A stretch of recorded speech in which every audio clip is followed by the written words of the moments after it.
우리 같이 한번 인사 나누실까요? 옆에 분들과 또 앞에 앉으신 우리 내일 설날이죠. 우리 한 번 더 인사하죠. 새해 복 많이 받으십시오. 우리 같이 한번 새해 복 많이 받으십시오.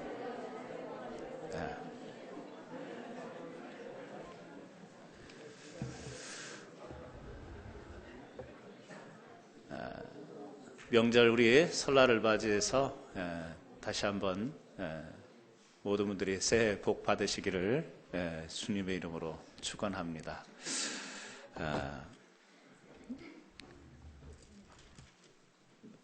그 숫자 3.5가 항상 숫자 4를 보면 깍듯이 되었다고 그래요. 자기가 숫자가 적기 때문에. 그래서 3.5가 숫자 4를 보면 항상 깍듯이 했는데 어느 날 갑자기 나타나더니 숫자 4에게 이 숫자 3.5가 야, 너 그러면서 꿇어 그러더래요. 그래서 숫자 4가 깜짝 놀래가지고 너 왜 그러냐 그랬더니 숫자 3.5가 그러더래요. 나 점 뺐다 그러더래요. 무슨 말이신지 아시겠어요? 그런 글들이 있더라고요. 그러면서 이 점 하나가 작은 것 같지만 참 큰 변화를 일으킨다 그러면서 고질병, 그런데 거기에 점 하나가 붙으면 고칠병이 된다 이렇게 이야기를 합니다. 또 우리가 빚지고 살죠. 빚을 내어서 살고 그런데 빚에다가 점 하나를 더 붙이면 빛이 된다 그렇게 이야기를 합니다. 또 영어로도 설명을 해놨더라고요. impossible, 불가능한데 거기에다가 점 하나만 사이에 끼워 넣으면 I am possible 그렇게 된다고. 그럴듯해요. 말도 잘 지어내요. 사람들이 어떻게 그렇게 말을 잘 지어내는지. 그렇습니다. 점 하나가 빠지고 점 하나가 더해지는 것에 의해서 크게 변화될 수 있음을 어떻게 보면 우리에게 시사하는 것이 아닌가. 저는 오늘 예배 드리면서도 작은 거지만 여러분들에게 있어서 작은 것들이 버려지는 은혜가 있기를 바랍니다. 여러분을 누르고 있고 여러분을 상하게 하는 뭔가 그 심령 속에 갇혀있는 작은 것들이 다 빠지는 역사가 있기를 바라고 또 작은 것 같지만 주님의 은혜가 여러분들에게 임하셔서 여러분의 인생이 크게 바뀌는 변화되는 역사가 있기를 주의 이름으로 축원합니다. 아멘 한번 크게 하실까요? 좀 그러기를 바라는데 제가 그 아멘 요구를 못해요. 예배 때 또 아멘으로 화답하시면 참 좋겠습니다. 오늘 우리는 창세기 5장을 같이 나누게 됩니다. 창세기 5장은요 아담의 10대 손까지 나오는 그 족보의 이야기예요. 아담 창조부터 홍수가 날 때까지 시간을 계산해 보면 이 1656년이라는 시간이 나옵니다. 이 연대가 이때 등장하는 사람들의 나이를 보면 거의가 900세까지 이렇게 사는 놀라운 생명력을 그 당시에 가지고 있었죠. 이 아담은 930세에 죽습니다. 하지만 이 1656년 사이에 10대 손까지 이제 번창하게 되는 거죠. 창세기 5장에 제일 많이 나오는 단어가 있는데 그게 뭐냐면 죽었더라 라는 말입니다. 이 말이요 8번 나와요. 자, 아담부터 10대 손이 나오는데 죽었더라가 8번이 나옵니다. 그러면 우리 계산에는 10대 손까지 나오니까 10명이 나오니까 10번 죽었더라 이 이야기가 나와야 되는데 죽었더라가 8번 나와요. 왜 그러냐면 우리가 알고 있는 것처럼 에녹이라고 하는 사람은 죽음을 맛보지 않고 하나님께 들려 올라갔죠. 그리고 창세기 5장에서는 노아가 아직 죽지 않은 상태로 소개가 되고 있기 때문에 두 사람이 빠져서 죽었더라 이 말이 8번 등장하는 것을 우리는 보게 됩니다. 창세기 2장과 3장에서 우리 대조되는 단어를 봤죠. 뭐냐면 하나는 죽는다라는 말과 또 하나는 죽지 않는다라는 말이죠. 창세기 2장 17절에 선악을 알게 하는 나무의 실과는 먹지 말라. 네가 먹는 날에는 정령 죽으리라. 하나님이 하신 말씀이었어요. 그런데 이 창세기 3장 4절에 보게 되면 뱀이 여자에게 이르되 너희가 결코 죽지 아니하리라.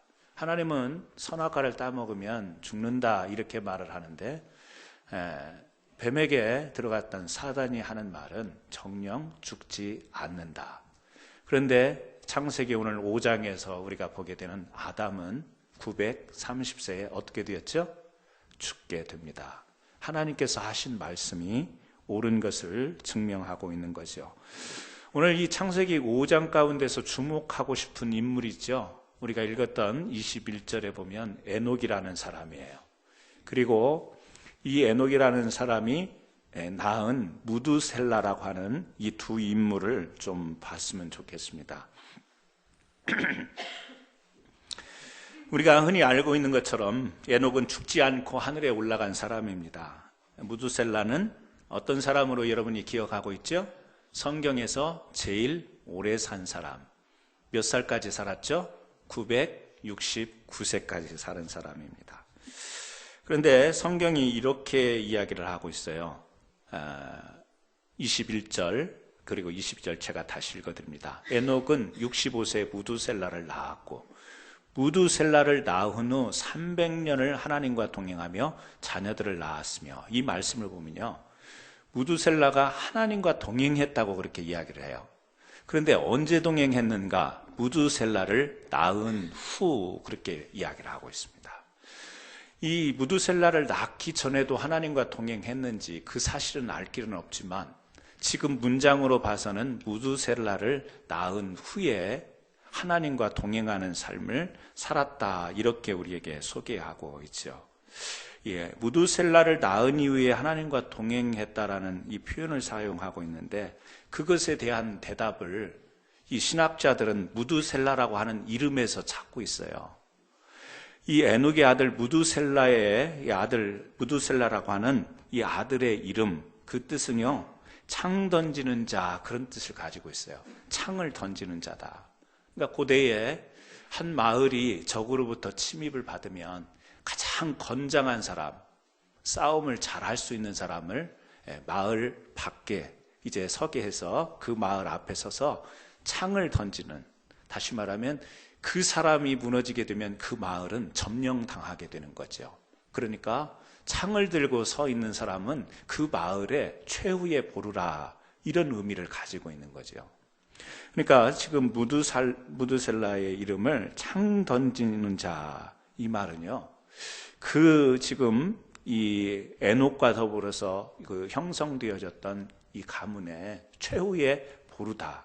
이 가문이라고 하지만 이 당시로 보면 인류라고 이렇게 이야기를 해도 그 당시에 인류의 어떤 시조가 이어졌기 때문에 어떤 인류의 최후의 보루다, 이렇게 이야기를 할 수 있겠습니다.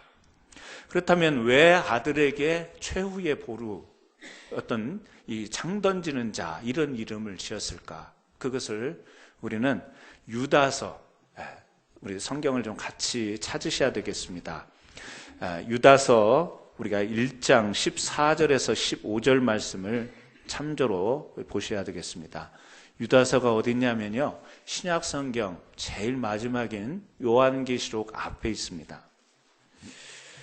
1장 14절에서 15절, 유다서는 요한계시록 제일 앞에 14절과 15절, 유다서는 한 장밖에 없죠. 우리 같이 한번 이 말씀을 읽었으면 좋겠습니다. 시작. 아담의 7대 손 에녹이 이 사람들에 대하여도 예언하여 이르되, 보라, 주께서 그 수만의 거룩한 자와 함께 임하셨나니 이는 무사람을 심판하사 모든 경건하지 않은 자가 경건하지 않게 행한 모든 경건하지 않은 일과 또 경건하지 않은 죄인들이 주를 거슬러 한 모든 완악한 말로 말미암아 그들을 정죄하려 하심이라 하였느니라. 여기 보면 아담의 7대 손 에녹이 하나님께 말씀을 받은 거예요. 어떤 말씀을 받았냐면, 이 땅에 경건치 않은 것과 경건치 않은 사람에 대해서 하나님이 정죄하신다, 심판하시겠다. 그러니까 우리가 잘 아는 것처럼 노아 때가 되면 하나님께서 인류를 심판하시죠. 그러니까 그 이전에 에녹에게 하나님은 무두셀라를 낳는 그 시기에 우리가 정확히 알 수는 없지만 성경학자들은 그렇게 이해를 하는 겁니다. 하나님께서 에녹에게 이 경건치 않음에 대하여, 이 세상에 대하여 심판할 것을 계시로 말씀을 주셨다. 그래서 그것을 받은 이 에녹은 이 아들을 낳으면서 무두셀라, 창을 던지는 자, 이가 무너지면 다 세상이 심판을 받고 무너진다, 그런 의미를 담고 있는 거죠. 그래서 실제 나이를 계산해 보면요, 우리가 이 에녹이 이 무두셀라를 낳고, 무두셀라가 이제 또 자식을 낳습니다. 라멕이라고 하는 자식을 낳는데, 이 187세에 무두셀라가 라멕을 낳아요. 그리고 이 라멕이라는 사람이 노아를 낳는데 182년에 이 노아를 낳습니다. 그러니까 노아는 이 에녹의, 무두셀라의 손자예요. 그러니까 무두셀라가 187세에 라멕을 낳았고, 이 라멕이라는 사람이 182년에 이 노아를 낳습니다. 그러니까 계산해 보면 무두셀라가 369세 때 노아가 태어났어요. 그죠? 그리고 창세기 7장 6절에 보면 노아가 600세에 홍수가 났다, 그렇게 이야기를 합니다. 그러니까 이 무두셀라부터 노아가 태어날 때까지가 369년, 그리고 노아 홍수가 나던 때가 600년, 노아가 태어난 지, 그러니까 계산해 보면 969세가 되는 거죠. 그러므로 무두셀라가 언제 죽었죠? 노아 홍수가 일어난 때 죽은 겁니다. 이름이 창 던지는 자였어요. 최후의 보루, 마지막 심판, 이런 의미를 가지고 있는 것인데, 바로 이 무두셀라가 노아 홍수, 하나님께서 이 세상이 경건치 않음으로 인해서 물로 심판을 하던 그때 바로 무두셀라가 죽지요. 바로 에녹을 통해서 하나님께서 계시하셨던, 주셨던 이 유다서에 나와 있던 이 말씀이 그 이름과 그의 생애 가운데 고스란히 담겨 있음을 우리는 창세기를 통해서 배우게 되는 거죠. 어느 날 갑자기 하나님과 동행한 것이 아니라 하나님께서 미리 계시하시고 알려주셔서 그 말씀을 붙들은 이 에녹이 그 말씀대로 살아가려고 애썼던, 그래서 그것을 한마디로 하나님과 동행했다, 이렇게 표현을 하고 있습니다. 히브리서 11장 5절에 보면 믿음으로 에녹은 죽음을 보지 않고 옮겨졌으니 하나님이 그를 옮기심으로 다시 보이지 아니하였느니라.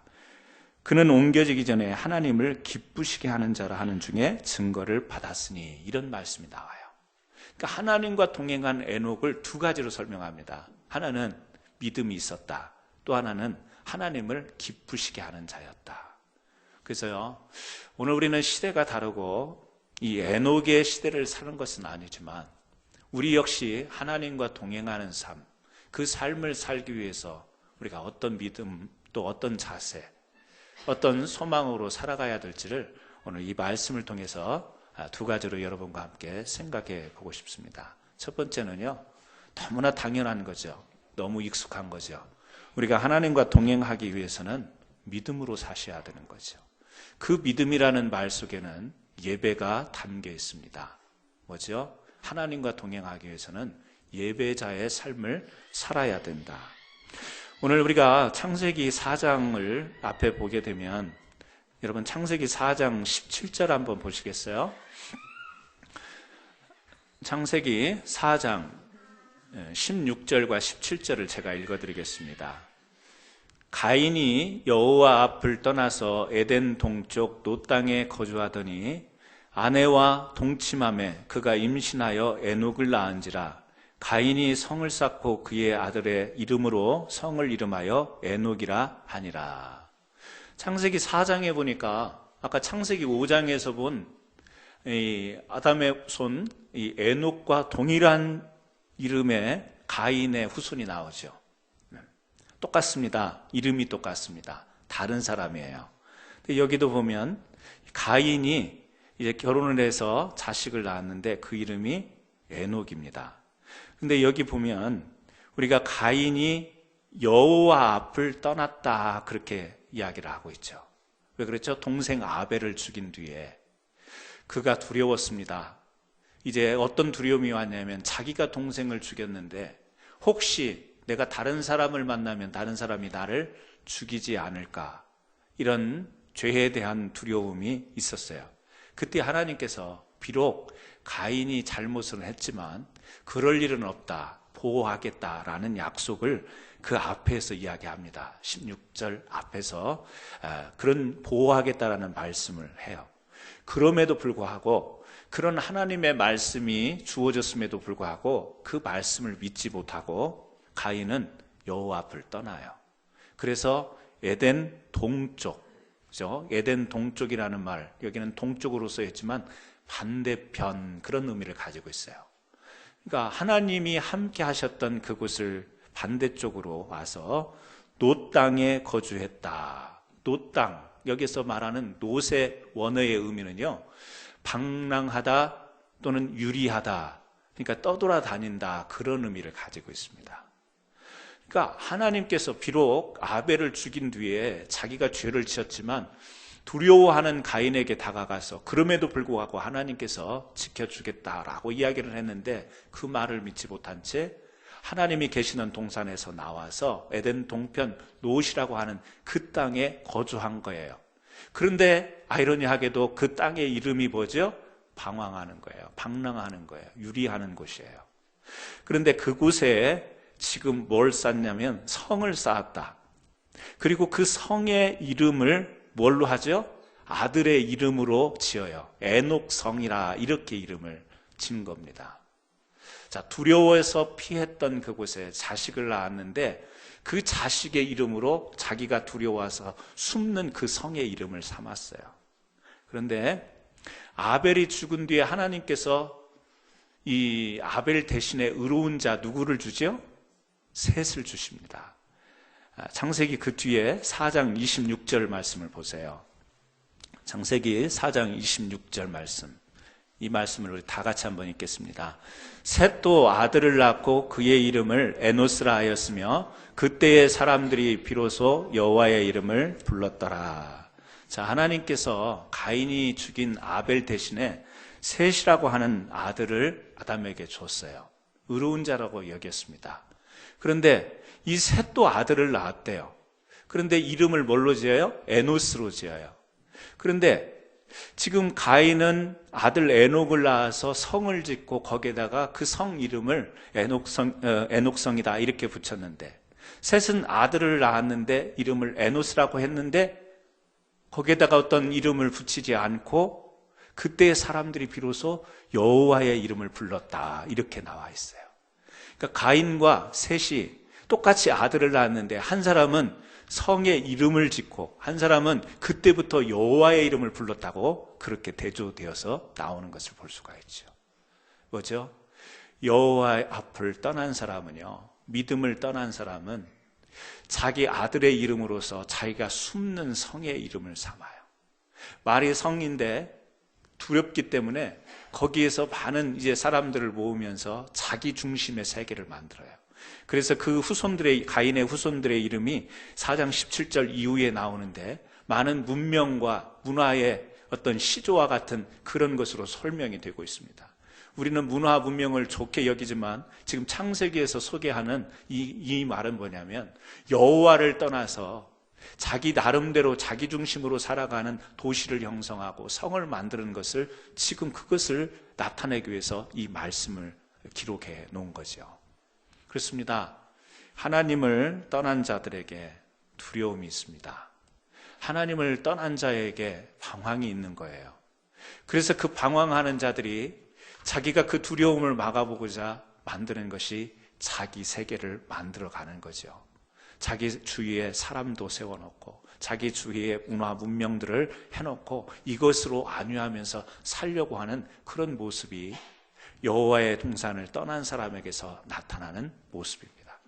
그런데 셋도 동일하게 아들을 낳았지만 그 아들로 하여금 이름을 사용하는 게 아니라 오히려 여호와의 이름을 그때부터 불렀다. 여러분, 성경에 보면 이름이 갖는 의미가 많이 있잖아요. 십계명에도 보면 여호와의 이름이 망령되지 않게 하라고 그렇게 나와 있죠. 우리가 이 여호와의 이름을 불렀다라는 것, 아브라함이 가는 곳마다 단을 쌓고 여호와의 이름을 불렀다. 우리 창세기 뒤에서 그렇게 나오는데, 단을 쌓고 여호와의 이름을 불렀다라는 의미는 예배를 드렸다, 그런 의미입니다. 그러니까 그 셋과 이 또 셋의 계보를 통해서는 계속해서 하나님을 떠나지 않고, 여호와를 떠나지 않고 계속해서 하나님의 이름을 부르는, 여호와의 이름을 부르는, 다시 말하면 하나님께 예배 드리는 삶을 그들은 지속했다. 이런 이야기를 창세기를 통해서 우리들에게 보여주고 있죠. 여러분, 그렇습니다. 하나님과 동행하는 삶은 무엇인가? 바로 예배하는 사람입니다. 여호와의 이름을 부르는 삶이에요. 우리가 이 예배하는 삶을 왜 중요시 여기는가? 이 예배가 왜 그토록 소중한가? 바로 우리가 여호와 앞에 서는 모습이기 때문에 그렇습니다. 우리는 하나님을 떠나서도 얼마든지 살 수 있다라고 그렇게 생각합니다. 물론 겉으로 보면 그렇게 살 수 있어요. 그러나 인간에게 보이지 않는 부분이 있죠. 뭐지요? 심령이라는 거예요. 마음이라는 거예요. 겉으로는 괜찮아 보일 수 있습니다. 겉으로는 장담하면서 살 수 있지만 사람이 속으로 갖는 그 마음, 그 심령만큼은 숨길 수가 없습니다. 우리가 예수님을 믿고 예배의 삶을 드려도 우리에게도 두려움이라는 게 존재해요. 예수 믿는다고 해서 완전한 두려움이 다 사라지는 게 아니에요. 우리에게도 걱정은 있고 우리에게도 염려는 있습니다. 우리에게도 유리하는 것이 있고 믿는 자에게도 방황하는 것이 있을 수 있죠. 그래서 우리가 한 번만 예배 드릴 수 있는 것이 아니라 우리가 계속해서 예배를 드리는 것은 우리도 주님을 떠나면, 여호와 앞에 서지 못하면 언제든지 주님을 알지 못하는 자들과 동일한 심령을 가지고 살아갈 수 있는 존재이기 때문에, 그래서 여호와 앞에 설 때에 예배를 드리면서 우리가 확신받는 게 뭐죠? 내가 너와 함께 한다라는 거. 그 살인을 했고 동생을 죽였지만 그래서 두려워하는 그 가인에게 나타나서 너를 해하는 자를 내가 벌을 더하겠다, 너를 지켜주겠다라는 말이에요. 그 약속을 받잖아요. 그 약속을 하나님과 대면해서 받는데 그 자리를 피한 거예요. 예배의 자리를 피한 가인, 결국에는 하나님과 대면하는 게 아니라 자기가 생각하고 자기가 만들 수 있는 세력을, 도시를 만들어서 자기는 그 두려움을 피하겠다고 하지만 그것은 온전한 탈출이 아니라는 사실입니다. 오늘 하나님과 동행하는 삶이 되기 위해서는 여호와의 이름을 부르는 자들이 되어야 됩니다. 다시 말하면 우리가 이 예배 시간을 통해서 우리가 하나님 앞에 나와서 우리의 마음을 토해내잖아요. 우리에게 걱정도 있고 근심도 있고 해결되지 않는 것도 주님 앞에 내려놓잖아요. 당장 예배를 드린다고 해서 예배 마치고 돌아갈 때 답을 가지고 가는 것은 아닙니다. 뭘 가지고 가지요? 믿음을 가지고 우리는 돌아갑니다. 당장 해결책을 가지고 나가는 건 아니에요. 하지만 우리가 돌아갈 때는, 일어서서 나갈 때는 믿음을 얻어서 그 믿음을 붙들고 우리는 세상을 향해 나가게 되죠. 어떤 믿음이죠? 하나님이 우리와 함께 하시겠다라는. 저는 여러분들에게 그런 하나님과의 동행이 있기를 주님의 이름으로 축원드립니다. 말은 하나님과 동행한다고 하는데 몸의 모습에서는 예배드리는 모습 같지만 그 심령 속에서 하나님과 동행하는 것이 없는, 다시 말하면 하나님을 절대 의지하지 못하는 연약한 믿음, 잘못된 믿음, 이런 믿음으로 하나님께 예배드리지 않기를 바랍니다. 확신이죠. 믿음이라는 말 뒤에 따라 붙어야 될 것이 있다면 그것은 확신이에요. 믿음은 확신. 우리가 믿는다면 이 시간에 예배드리면서 하나님, 내 삶 가운데 있는 모든 것을 의탁하고 의지합니다. 나와 함께 하실 줄 믿습니다. 함께 해줄지 안 해줄지 모르겠습니다. 의심합니다가 아니라 확신을 가지고 우리가 그 믿음을 붙들고 나아갈 때 우리 앞에 서 계시는 여호와 하나님, 우리 뒤에 계시고 우리 옆에 계시고 우리 안에 계셔서 우리의 길을 인도하시는 그 하나님과 진정한 동행하는 삶이 될 줄 믿습니다. 두 번째 보게 되면요, 하나님과 동행하는 삶이라는 것은 어떤 것인가? 아모스 3절에 우리가 기억하시는 말씀이 있죠. 두 사람이 의합지 못하고서야 어찌 동행하겠느냐, 그런 말씀이 있습니다. 두 사람이 뜻이 합해지지 않고 어떻게 동행하겠느냐, 그런 말이죠. 우리가 하나님과 동행한다라는 말을 쓸 때는 하나님이 사람은 아니시지만 하나님의 뜻과 우리의 뜻이 부합되어야만 우리가 동행한다라는 말을 아모스처럼 그렇게 할 수 있겠는 거죠. 말라기에 보게 되면 하나님께서 이 시대에 세우셨던 제사장들을 향해서 주시는 말씀이 있어요. 근데 우리가 잘 아는 것처럼 말라기서가 쓰여지던 때는 제사장이 제사장 역할을 못했던 때입니다. 레위 사람들이 레위의 역할을 못하던 때가 바로 말라기 시대의 그때의 상황이었어요. 우리 말라기서 구약의 제일 마지막입니다. 이 말씀도 찾아서 우리가 같이 읽어야 되겠어요.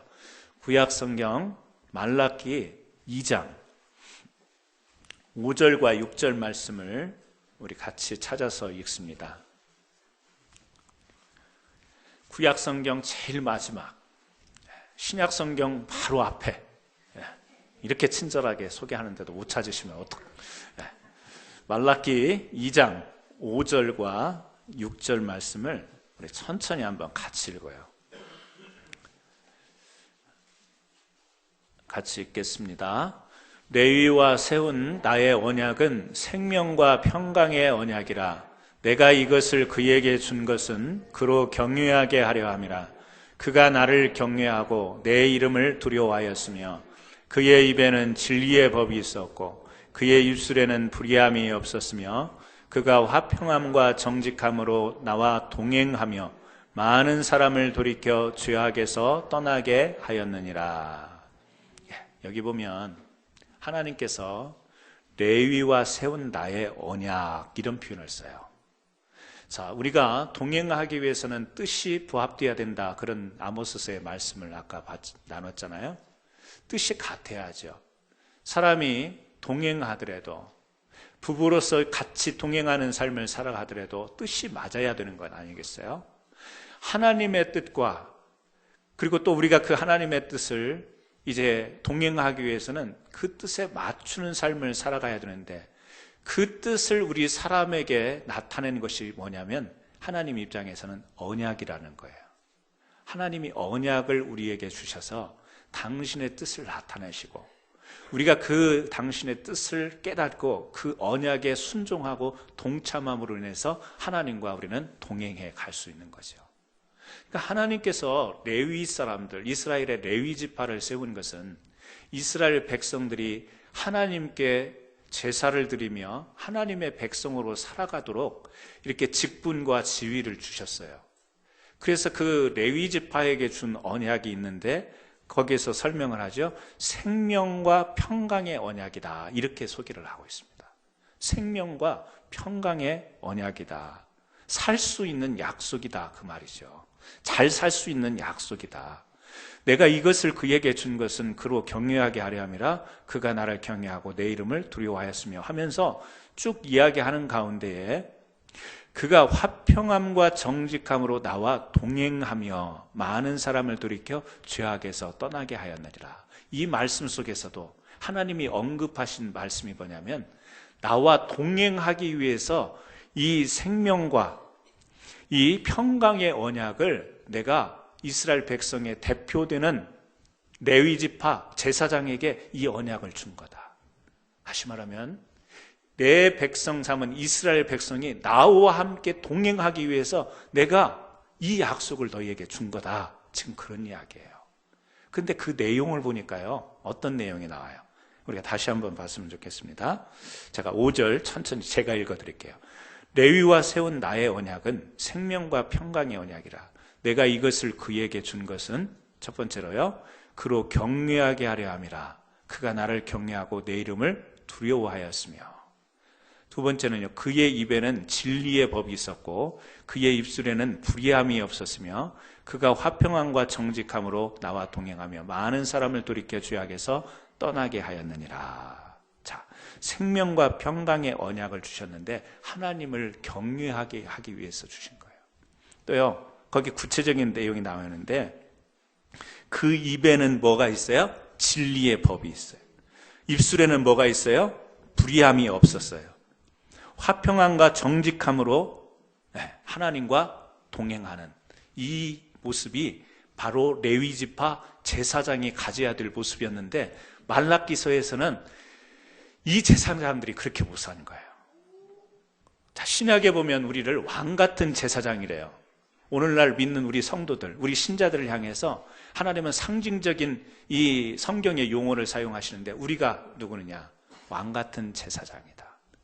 제사장은 어떤 직책을 가지고 있죠? 하나님과 백성 사이를 화목케 하는 직책이 바로 제사장의 직분이에요.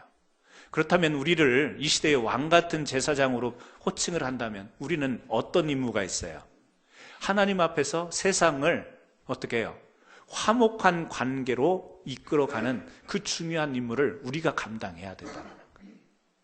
저는 여러분에게 한번 이런 질문을 드려요. 여러분은 세상을 하나님께 화목하도록 이끌어가는 그 역할을 감당하시면서 살고 계십니까? 목사님, 세상은커녕 지금 나도 못 챙기고 있는데 무슨 세상입니까?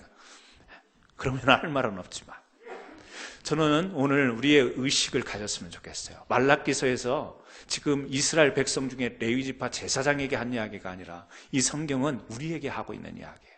뭐냐? 내가 너희와 함께 동행하고 싶은데 그래서 내가 너희에게 준 직분이 있는데 그 직분을 잘 감당하기 위해서는 어떻게 해야 되느냐? 여호와의 이름을 두려워할 줄 알아야 되는 거예요. 경외해야 된다는 말이죠. 반대로 이야기하면. 그리고요, 입술에서는, 그 입에서는 진리의 법이 나와야 되고 입술에서는 불의함이 없어야 되는 거예요. 그리고 사람의 마음과 행동에 있어서는 화평함과 정직함으로 살아갈 때 그것이 바로 하나님과 동행하는 삶이요, 그것이 세상을 하나님 앞에 화목으로 관계를 이끌어갈 수 있는 역할을 하는 바로 중요한 내용이다. 그것을 이야기하는 거예요. 여러분, 오늘 이 말씀을 통해서 우리의 입에 진리의 법이 담겨 있는가? 오늘 우리 입에서 나오는 말들을 가만히 분석해 보면 우리 분석할 수가 없죠. 왜? 너무 적나라하니까. 그런데 하나님은 그것을 이야기하는 거예요. 우리의 입에서 진리의 법, 뭐죠? 하나님의 말씀이에요. 이 말씀이 말로 던져지는 것이 아니라 그 말로 한 것들이 우리의 삶을 지배되도록 해야 되는 거죠. 거친 입에서 나오는 욕이 우리의 삶을 지배하는 게 아니라 진리의 법이 우리의 삶을 다스리고 우리를 지배하고 나가야 되는 거죠. 하나님의 말씀, 우리가 낭독하고 우리가 봉독하고 우리가 선포하고 우리가 읽었던 이 말씀이 우리의 삶을 지배해 나가고 다스릴 때에 우리가 바로 이 땅에 하나님의 화해자, 화목자로 그 역할을 하면서 살 수 있는 영적 제사장의 위치를 지키는 사람이 될 수 있다는 것이죠. 그래서 우리의 입은 너무 중요한 겁니다. 우리의 입은 너무 중요한 거예요. 왜? 하나님이 그렇게 말씀하시죠. 물론 입의 기능은 여러 가지 기능이 있어요. 먹는 기능도 있고요.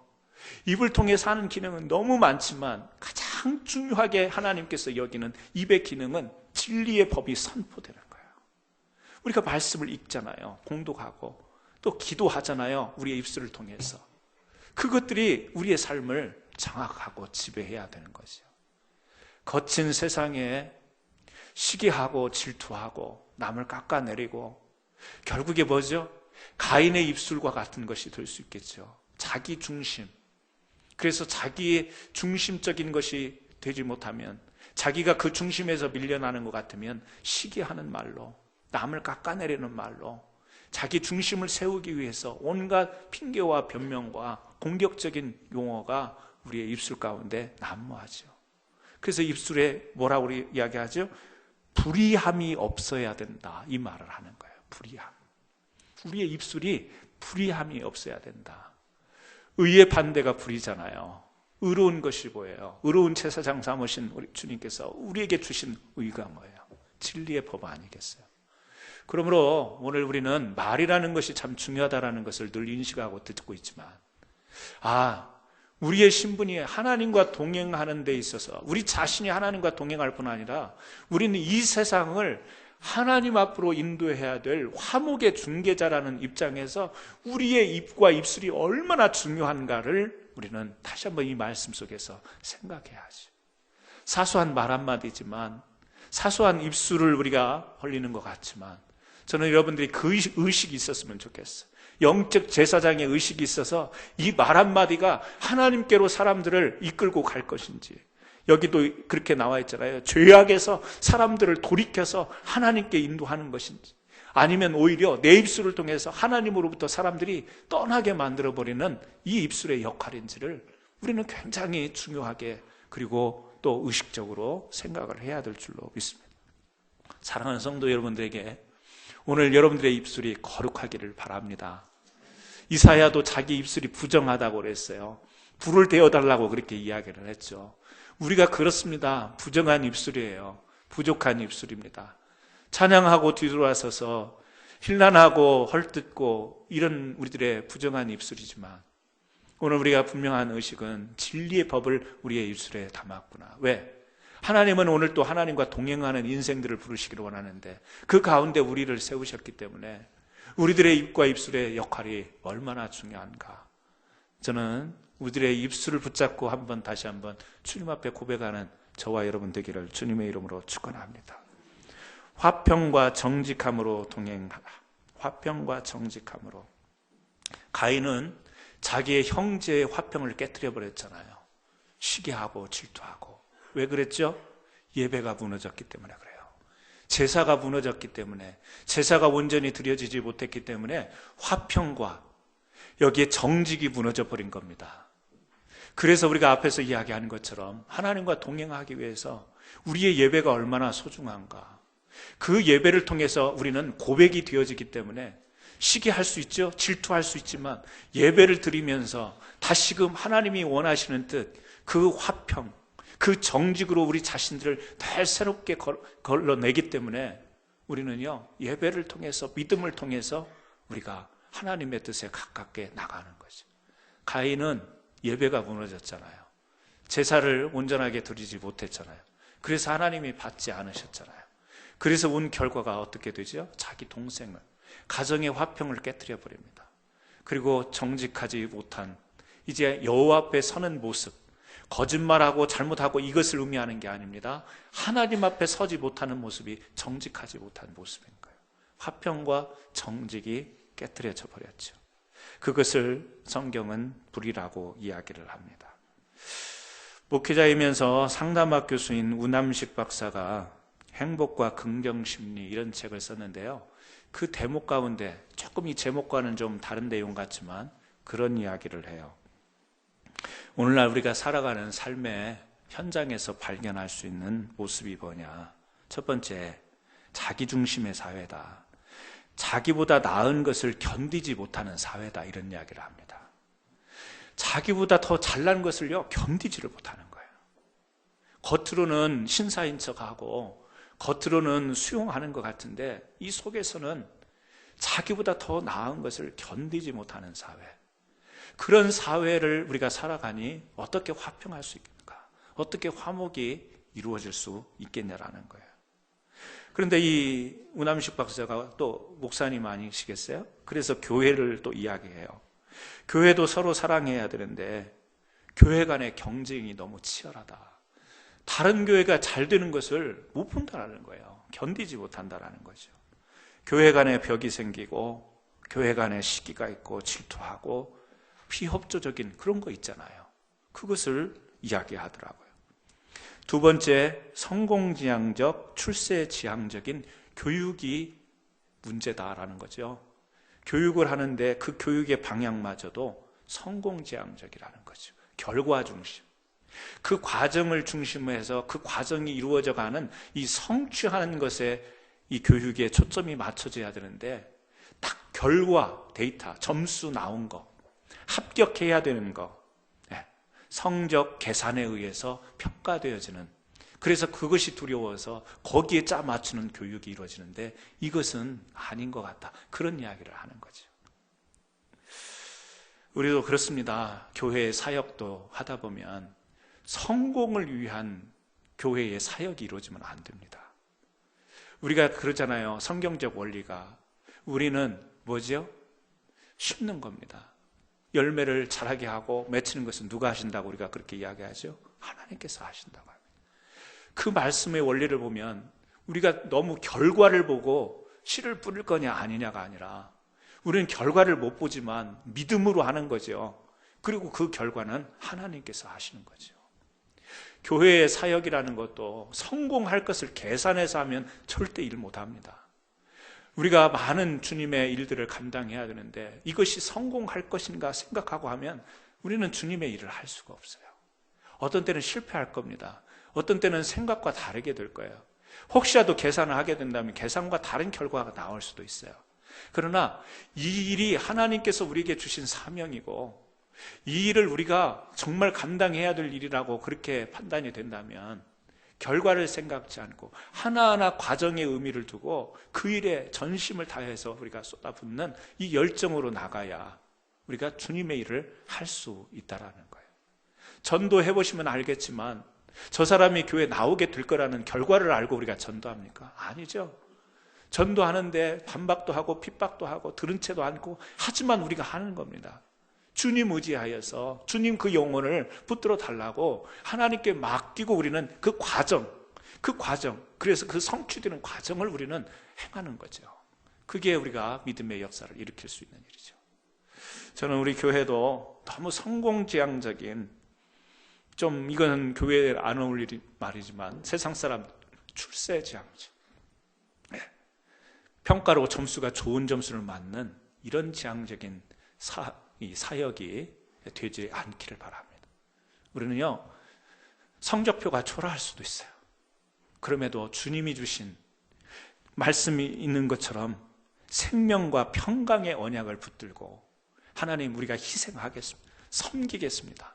우리가 감당하겠습니다 라고 한다면 어떤 결과를 두려워하지 말고 그 일에 뛰어들 수 있는 저와 여러분 됐으면 참 좋겠습니다. 이훈암식 교수가 세 번째 이야기예요. 천민자본주의, 부와 권력의 획득을 최고의 선으로 그렇게 설정하고 나가는 사회. 부라는 것, 권력 획득. 그래서 이분은 냉정하게 교회도 지적을 해요. 많은 사람들이 교회의 직분을 마치 권력의 획득으로 착각한다. 그래서 교회에서 주님의 그 다스림이 있어야 되는데 이 직분자의 다스림이 교회 안에 가득 차게 된다. 권력 획득, 부의 획득, 천민자본주의 사상이 교회 안에도 침투한다. 그런 이야기를 합니다. 저는 우리 교회하고는 전혀 어울리지 않는다고 확신합니다. 전혀 우리 교회하고는 맞지 않습니다. 또 그렇게 돼야 되고요. 그렇죠? 그렇습니다. 주님의 권세만이 우리 교회에 충만해야 될 줄로 믿습니다. 세상에서도 마찬가지입니다. 세상에서도 부와 권력의 획득이 최고가 아니라 어느 사회든지 나고자는 있기 마련이에요. 앞서가는 사람이 있으면 뒤처지는 사람이 있어요. 교회가 세상과 다른 것은 그 나고자를 함께 부추기면서 갈 수 있는 곳이 교회여야 되고 그 나고자를 함께 일으켜서 따뜻한 배려를 할 수 있는 곳이 교회가 되어야 되지. 교회도 앞서가는 것에만 신경 쓰고 뒤처지는 것을 패배자로 여기면서 힘없는 것으로 여기면서 그런 기준과 바라봄이 있다면 그건 더 이상 교회가 될 수 없다. 물론 우리가 전진해야 될 사역이 있습니다. 앞장서서 해야 될 사역이 있지만 분명히 세상에는 나고자 된 사람들이 있기 때문에 이 자들을 향한 배려와 관심을 우리 교회가 가져야 되는 것. 저는 이분 말에 굉장히 동감을 합니다. 그렇게 돼야 된다고 생각합니다. 우리 교회도 그런 사역이 이루어졌으면 좋겠습니다.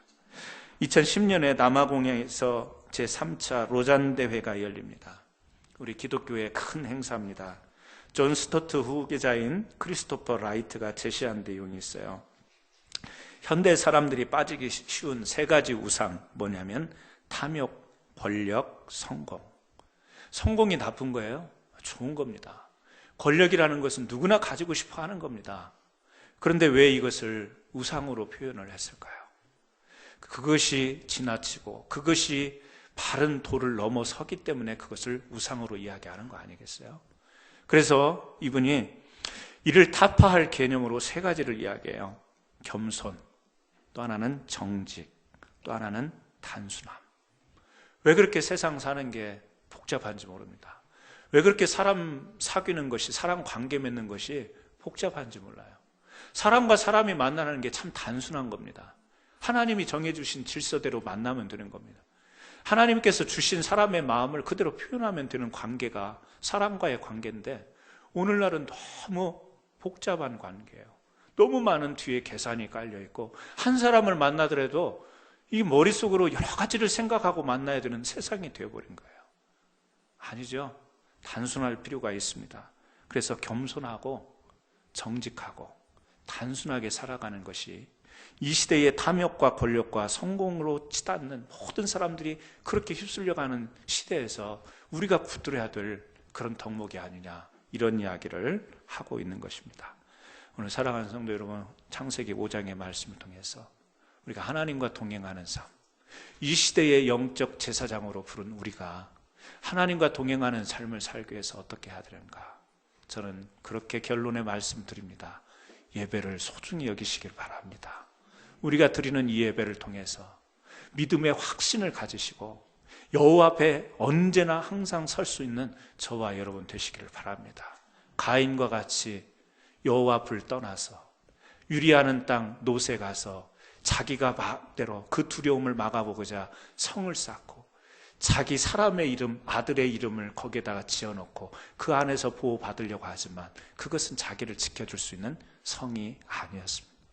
오늘 우리는 영적 제사장의 역할로서 오늘 주신 말씀처럼 입과 입술, 불의한 것을 버리고 오늘 화평과 또 하나님께서 우리에게 주신 이 정직함으로 이 시대를 하나님 앞으로 인도할 수 있는 화해자, 또 우리 교회가 이 사회를, 이 지역을 하나님 앞으로 이 화목한 곳으로 인도할 수 있는 그런 사명의 교회가 되기를 주님의 이름으로 축원합니다. 기도하십니다.